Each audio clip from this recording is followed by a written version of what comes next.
चलिए आज मैं आपको बताता हूँ कि वेरिलॉग और VHDL लैंग्वेज जो हार्डवेयर डिस्क्रिप्शन लैंग्वेजेस होते हैं उनके बीच में डिफरेंस क्या होता है। तो बेसिकली ये दोनों लैंग्वेजेस हम यूज़ करते हैं किसी भी HDL कोड को लिखने के लिए, और काफ़ी जगह इन दोनों लैंग्वेजेस का यूज़ किया जाता है, but sometimes you also need to know that what is the difference. So I have made a table actually.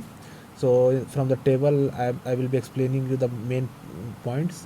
Like Verilog language ये जो है सी प्रोग्रामिंग लैंग्वेज के पे बेस्ड होता है, तो इसको लर्न करना थोड़ा आसान होता है because we have all learn C programming in our colleges. So this is easier.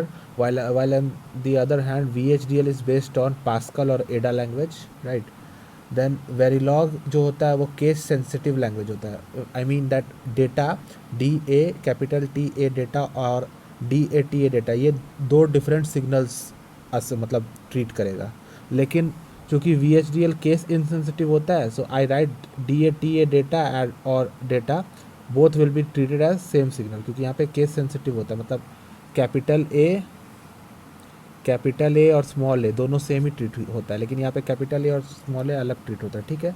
वेरीलॉग जो है वो कंपाइलर डायरेक्टिव सपोर्ट करता है. जैसे whenever you write the Verilog code, then in the start you have to write that tick time scale 1 nanosecond 1 picosecond. That means that the unit is you are defining is 1 nanosecond and the precision is 1 picosecond. But VHDL में ऐसा नहीं होता. You don't have to specify any compiler derivatives.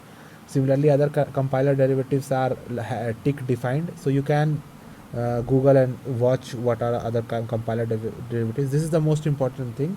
Like Verilog supports switch level or transistor level modeling. I mean that in VHDL you can model the gates, like this is the gate, this is the AND gate, this is the OR gate, you can model. But when it comes to Verilog, you can even model the transistor, like this is a BJT.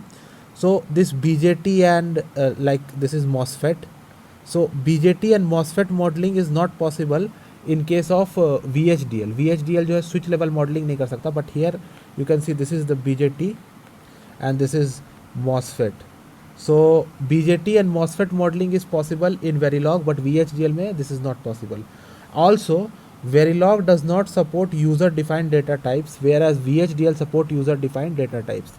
And finally guys, this is the graph which is very much important, I think beneficial for you. You can see like this is a graph between this behavioral level or level of abstraction in the y-axis and HDL modeling capacity in the x-axis. So as you can see, VHDL in Verilog, it even goes below gate. I mean here is the point at the below. Let me show you. In the below, I think, let me mark it. This is the reason where you do the transistor level modeling, transistor or switch level modeling. So switch level modeling. So you can clearly see guys that in case of VHDL ये graph यहीं पे ख़त्म हो जा रहा है, इधर नहीं आ रहा है. मतलब यहाँ पे जो है स्विच लेवल मॉडलिंग नहीं होगा.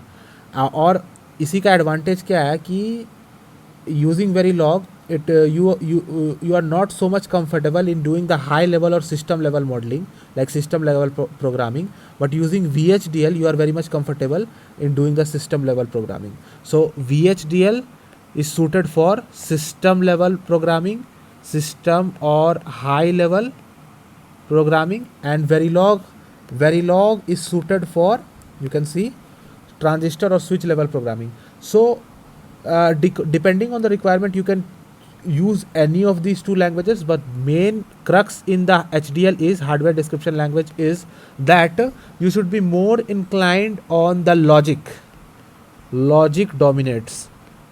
Once you I mean able to write the logic of the hardware, then it doesn't matter whether you use Verilog and VHDL, both are equally good. Okay, so I think this short video must have made a clear understanding and clarified your confusion regarding VHDL and Verilog. Thank you.